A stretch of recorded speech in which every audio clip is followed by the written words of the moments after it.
coach, how challenging it will be to face just with Bumrah on this track, fourth innings, and if he doesn't play, like he doesn't bowl, how much massive advantage it will be for Australia if he doesn't bowl? What's the advantage? Well, clearly he's the leading wicket taker in the series, so you'd say that it would be slightly beneficial for us. He can bowl on any surface anywhere. He's a threat anytime. We knew that coming into the series. He's an incredibly talented bowler, and if he wasn't to be there, then India would have to come up with a new plan. But more so on this disconcerting bounce. What's that, mate? But more on this pitch, like fourth day pitch on SCG. Have you watched the rest of the series? Or he's been good. Perth, Adelaide, Brisbane, Melbourne, and Sydney's going okay as well. You don't know how to get him out. How satisfied this for you, and do you think that it's really easy to get him out? No, it's never easy to get Virat out. I'd give full credit to the bowlers and the execution of the plan. It's one thing to have a plan, but then to be able to execute that the way that we have to Virat's put him under immense pressure. And look, he's tried some things. He's walked out of his crease. He's tried different tactics as well. But clearly that relentless nature of, in particular, Scotty Boland in that matchup's been incredibly difficult for him to combat. But he's never an easy wicket, no.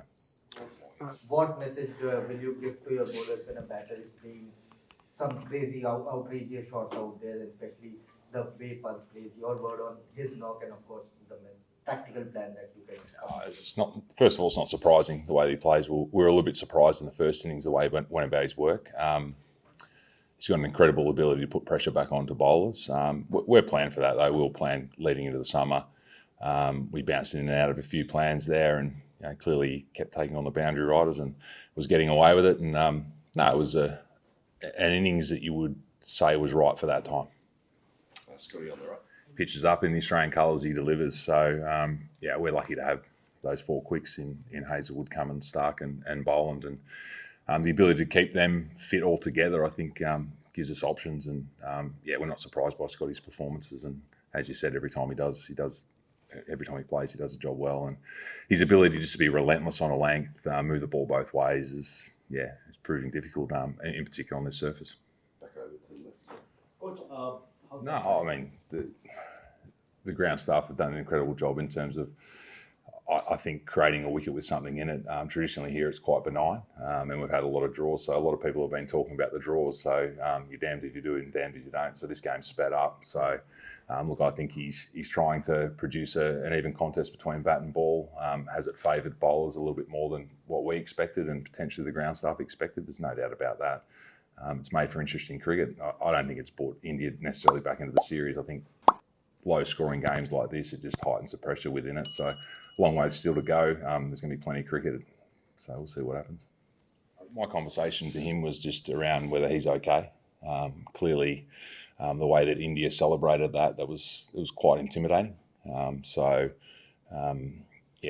mean, it's clearly within the laws of the game, within the rules and regulations. So there's been no charges laid, but to have an opposition obviously swarm the non-striker like that was, we've got a duty of care to our player to make sure he's okay and in a headspace to go out the next day and perform. So that's all those conversations were.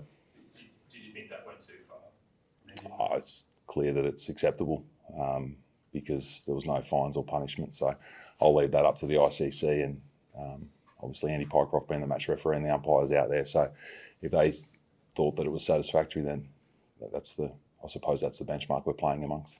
Bowling up front, I think both attacks are blessed with some probably generational talent that we're witnessing.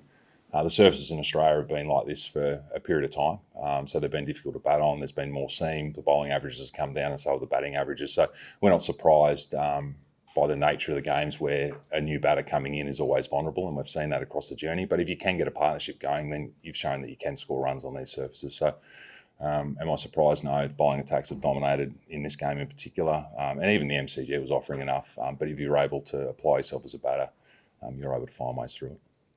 Louis? It's more of a conversation with the Indian team, who they put out there, who they bowl, when they bowl them is up to them, and we'll respond to what they give us.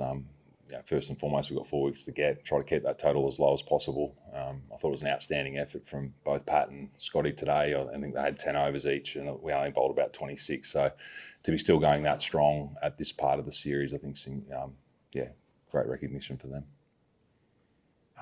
Andrew, I think legacy conversations are for others externally. We're here to win a series. Would we get great satisfaction out of winning a series against India? There's no doubt about that. What was the second part of the question? just the run chasers, say Edgbaston and Christchurch, how much confidence do you think that gives you guys?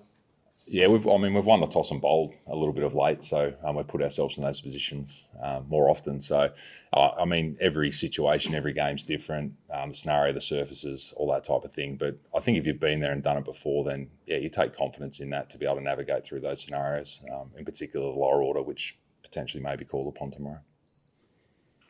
Decisions. We thought it was the right decision for us. I think it's a great story, really. The amount of work the body of work he's put in Shield cricket to be rewarded with selection, and then to go out and perform the way he has. Got his first wicket today, first half century. He's got incredible hands in the slip, so we'll look forward to seeing that over the journey as well. But just incredibly happy for him.